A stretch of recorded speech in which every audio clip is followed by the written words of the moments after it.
Brap, brap. Yo, yo, yo. Breadheads and bookworms coming together today. Why did I say that, Eric? Because I'm recording from a full public library. What the fuck was that sound? Did my drum roll work? Yeah, I thought you were like dragging your chair. I don't know. Never mind. Uh, we need to fire the Folly team. hmm Wow, dude. I'm drinking a beer at home while you are sitting in the library. What's going on? Why are we living such different lives today? Well, you are a degenerate who spends his nights drinking at home. I'm an active participant in both the business and cultural scene of the city. And when an active man like myself just needs to podcast in a pinch, where's he going to go? He's going to hop into the local library. I'm like Clark Kent. I need a phone booth to change into my my super persona. Oh, yeah, you're absolutely right, dude. The library is it's kind of like a secret third place for all kinds of nefarious activities. It's like if you need a place to discreetly do a drug deal, Vancouver Public Library is probably your best bet. If you need to crush a nap in between like hinge dates, that's another great spot to do it.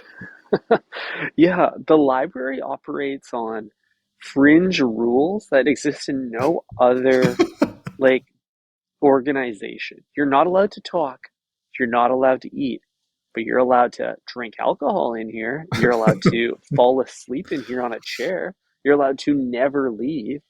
It's so Yeah. weird. Nobody said you couldn't smoke hookah at one of the study booths. And if you are the first to smoke it, you actually have a case because your taxpayers fund it. Dude, libraries are so weird. The weirdest part is that they always have they have a ton of aura, like just a collection of the world's knowledge in a beautifully designed building. But then hmm the patrons of the library, Eric, have no aura. They're like negative aura. It's like the beardiest looking, scruffy ass people, the most like NPC student types you could see. It's so lame hmm in here. No one's got drip. Everyone's got Beats by Dre on their head. No AirPods in sight. A couple wired earbuds. hmm Dude, I think okay. I just something just clicked with me, Ty. I think the library and the beach are actually the same place. And let me just explain to you something. Everything Please. you just described is also allowed at the beach. It's actually promoted to happen at the beach. Drink and fall asleep. The other thing is, think about like what aura a beach has, right? You see it on like National Geographic, you see the waves crashing, beautiful, stunning imagery of nature, running its course. But at the same time, the people there are, despicable, to Mhm. say the least. You know what I mean? I don't want to hang out with anybody near the beach because it doesn't attract any good people other than me. You're right. It's like, how am I the most handsome and kindest human that's ever set foot in the sand? Yeah, dude, I'm twiddling my toes in the hot sand right now, and I'm the only one with like a platinum Amex. It is, you're so right. Both attract a walrus that wants to take their shirt off. The librarian and the lifeguard share a similar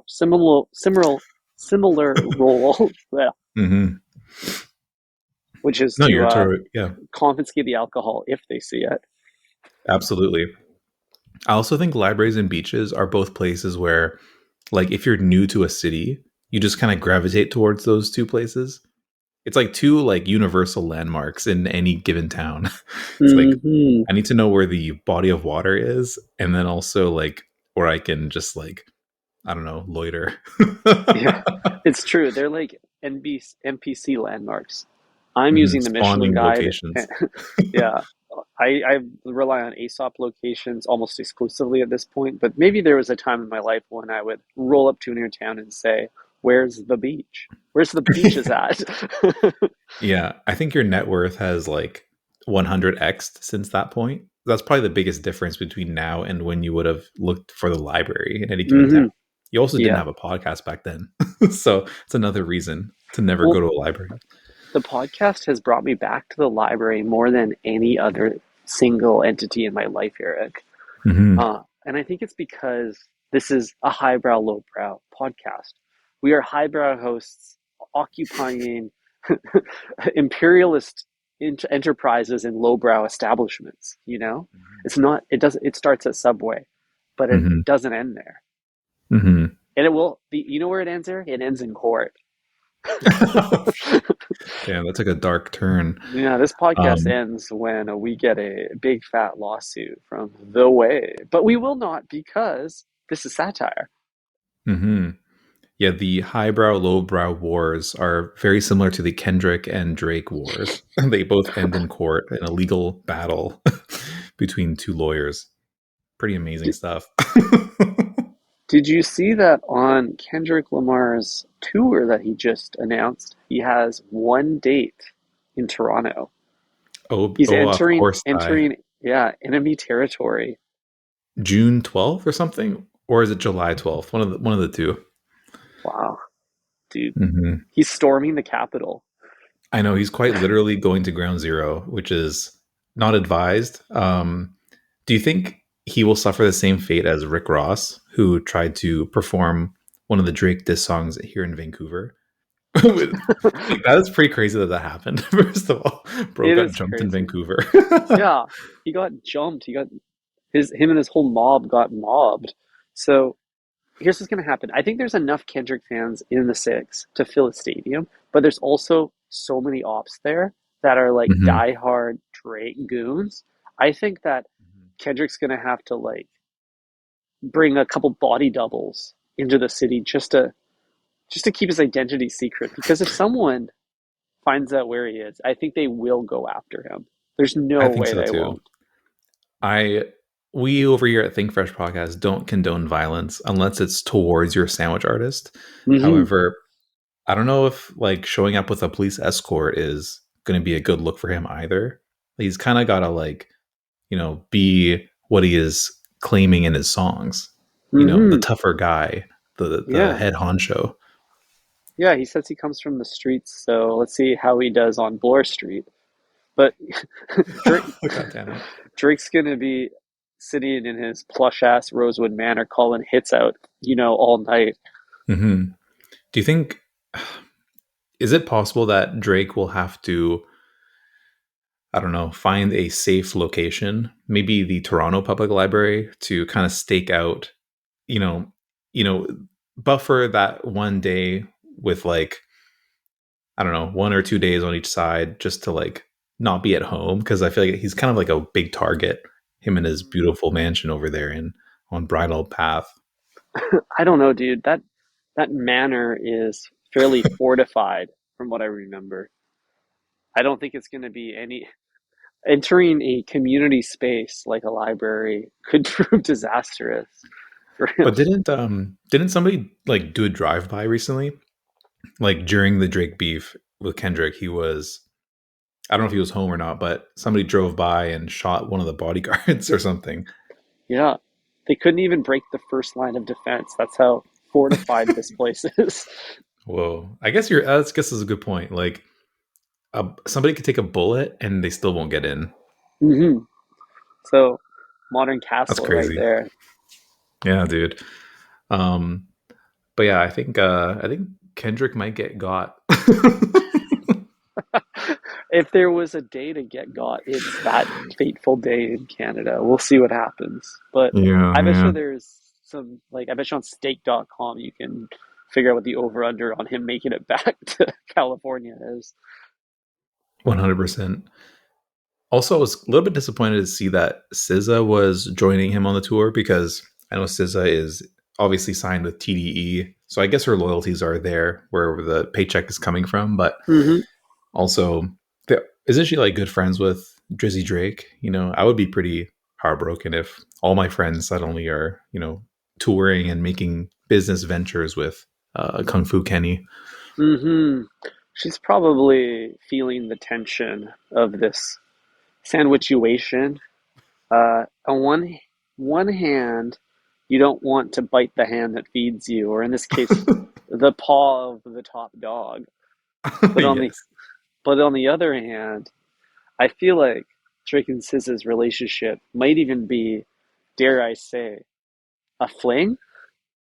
Oh, yeah. Okay, I can see that. Drake is known to just dabble in the like, every it feels like every quarter he's got like a new female friend. So, and Hmm. it's usually like pretty platonic, if I'm not mistaken. I mean, at least nothing has come public that I know of, but it seems like him and SZA are just kind of like work acquaintances that you're once your friend kind of moves departments, you don't really talk to them ever again. Yeah, that's the vibe I'm getting. Just you went as far as you follow them on Instagram, but if you're gonna send them a message, it's via LinkedIn. Hmm. That's the type of Like, I'm relationship gonna we're hang out with talking. you. I'll hang out with you at the Christmas party, but I'm not doing Secret Santa with your family. Facts. Huh. I have dude, the thoughts are just disappearing from me as you say them. I just feel like Drake has no male friends. Like he's that one dude who just can't he just who's his best man if he were to ever wed? I don't think he's got one. He's got all female friends. Hmm. I think you're right. Other than like 21 Savage, and I think Playboy Cardi is kind of in his good books as well. Out of all the See, rappers, you know what I mean? I think I can see Playboy having a Drake feature even on his new album, or vice versa on mm, the next Drake album, because they've kind of always kept in touch, throughout everything. dude, friends for a reason, friends for a season, friends for a lifetime. So let's say Drake walks down the aisle. His wedding party is 21 Savage, Cardi, and then his best man's 40. Like that's Mitch that's Modes. his crew. Mitch Moses is the ring bearer. Dude, the I don't ring know. bearer is jumping off of the fourth floor into the pool. Fucking hell. Wow. I don't know. I just think he needs to get his homies up. Like I Ty, think you don't all of his male friends are hired goons. you don't even have to ask. I will bear the ring for you and I will jump off the balcony. Just let me know which one. Perfect. How about the seventh floor of a public library? Oh, dude, that would be the way to end it for sure. Dude, I feel on top of the world right now. I am indeed on the top floor, looking out to the beautiful Vancouver skyline. I feel like I'm Batman and this is Gotham, and I'm here to protect the streets. And by Hmm. protect, I mean feed the streets with this content. Nah, dude, feed and protect. That's on the side of Mhm. your car. Yo, that's going on the Big Fresh family seal. Oh shit. Dude, Oh, dude. some people have a coat of arms. We have Mhm. a mouth of feet. Oh no. I think it's a coat of harms. Coat of coat of something. I don't. There's a play here. Arms, feet, Farm to coat, feet. jacket, Okay. headphones. Okay, Okay, this is I'm losing you. you're losing me, Big Ty. big news happening here in our little town of Vancouver, but it plays into a larger worldwide pattern, Eric. Okay. Last week, $12,000 worth of cheese was stolen from a Whole Foods in Vancouver. Fuck, dude. I got a whiff of this not long ago, but I wasn't aware that this was happening here in our beautiful BC of all places, Ty.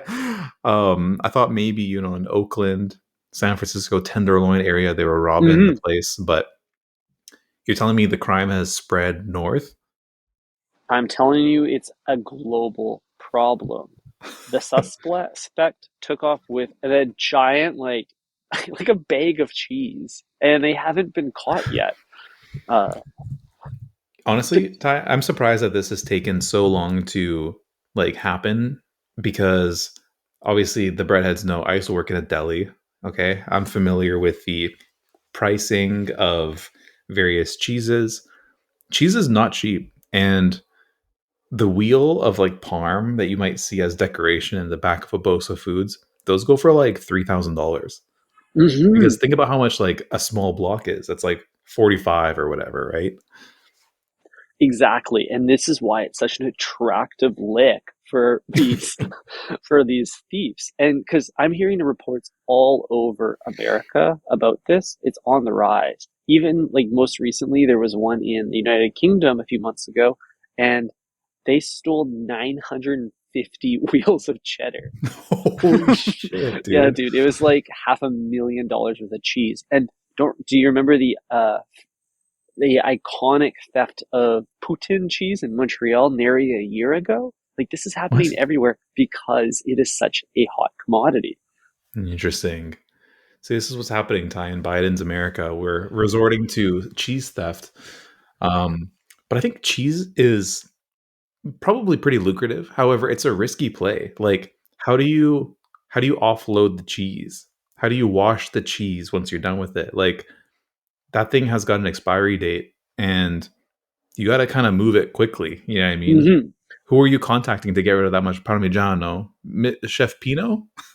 That's true. You need to have a whole. There's probably a whole system of black market businesses that are buying their cheese on the black mold market for a fraction of the uh, grocery store price. We call that the blue market, Ty. The blue market. I like that. Um, and there's no way to really ID the cheese once it's in your hands. You know, you unwrap it, rewrap it in parchment, you got yourself a fresh product. I guess so. And who says you can't just, take off the sticker and put a different expiry date on it? It's cheese. No one's going to know. It's got mold anyway. I think the only way that this could be sort of tracked is if they put wheels of cheese on the blockchain. You know, you get the brick cheese chain going. But even Hmm. then, once the label's stripped and you undressed your cheddar, it's free to take on a new identity. Hmm. No, yeah, you're totally right. I'm thinking about how like cowboys will brand their cattle. Like they'll stick a cow with like a hot iron and put the logo like on their ass. Just so they know like which ranch it came from, right? And if the cow ever goes missing or maybe sold on the black market, at least it's trademarked. Um, I'm imagining a similar thing happens with wheels of cheese because I don't know if you've seen them, but they all have like some kind of lettering like stamped into them. And Mm-hmm. I don't know if they do this already, but I think they're going to need to start like stamping the producer, maybe the time of sale, and like the distributor. For example, like Whole Foods, December 3rd, 2024. That way, if you're somebody like, I don't know, if Crooked Safeway gets their hands on it through a, illegal means, then it won't be able to be sold. That's really smart, Eric. You Thank just you. you just need to letter press your block of Asiago so that you can track that thing. Fuck off. Dude, I am so over caffeinated today. I don't Dude, know you're if you so can geeked. tell. I can tell you're geeked, bro. Are you off the blue? Are Dude, you are I'm you hitting the cheesed. blue cheese martini right now or no? That's the plan for immediately after this episode. Oh, I'm so jealous. How is that Guinness feel in the throat tonight? The Guinness is soothing my every fiber of my being right now, Ty. I've also had a long day, and I've pretty much finished the Guinness. It's on its last few sips. Mm, as it should be. Hmm. I've decided that I need to buy Guinness glasses, like Guinness pints. I don't mean Guinness frames. Something where I can split the G and I can also like confidently pour an entire can into, because right now I have to pour like 80% of my can and then top it up later. But I need to get this sorted before you come over for a Guinness, is what I'm trying to say. Well, I appreciate that commitment to craft, Eric. A low effort MVP would be to Sharpie a G onto the side of your glass to see if you like having it before you invest in actual glassware. I'm embarrassed to say that I have thought about this tonight. I will say though, having a proper glass really is a statement that you are committed to the lifestyle of crushing Mhm. Guinness. Yeah, this is a thing with like going over for dinner, like at a a real adult's place, like one of our parents. They always have the right glassware for the beverage. Like even if it's a beer, I don't know about your dad, but like I have like my dad's got like different beer glasses for all types of beer. You want a lager? It's a tall sleeve. You want an IPA? It's got the little stem and a perfect round kind of glass. You know what I mean? It's all thoughtfully curated. Likewise with any adult home that I visited, yet not in my own. I'm drinking beer out of water cups. I'm drinking beer out of wine cups.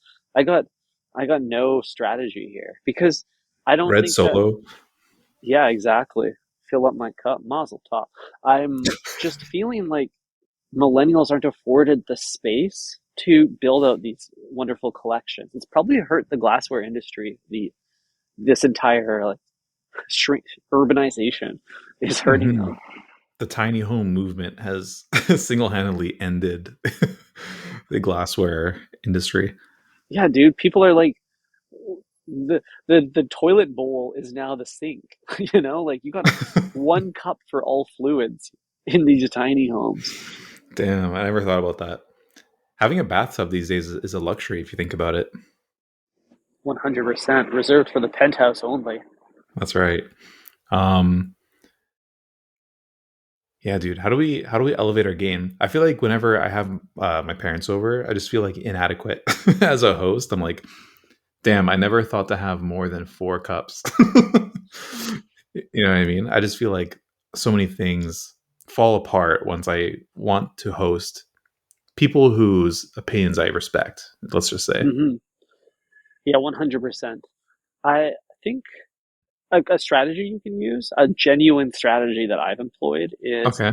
the day before the activation, hit up your local thrift store, procure glassware specifically for that event, and then just break it when you're done, throw it in the garbage, or of course, send it back to which it came. Oh, dude, that is amazing. So basically, you know, much like a TV show where they like throw a glass every episode, just kind of do that. Like once you're done drinking it, like have a glass of whiskey and then like throw it in the fire, just like on Yellowstone. Hmm. That's cool. It's like, hey guys, I procured some single-use pint glasses. Just throw them out the window when you're done. Yeah, I mean, we're so used to single use like red solo cups. Why not just elevate it a step further and get like cheap IKEA glassware even? Hmm. And then, for especially for like New Year's Eve, you could just like throw them on the street. Like that's kind of cool. That's fun. What a cool way to celebrate. Yeah. That's how we should be celebrating New Year's Eve, if you ask me. Filling our streets with glass. Yes, precisely, Ty. You think I'm joking, but I'm not. If you do take the bespoke glassware route from a thrift store or otherwise, you can actually pick a glass that is appropriate for the character of your house guest.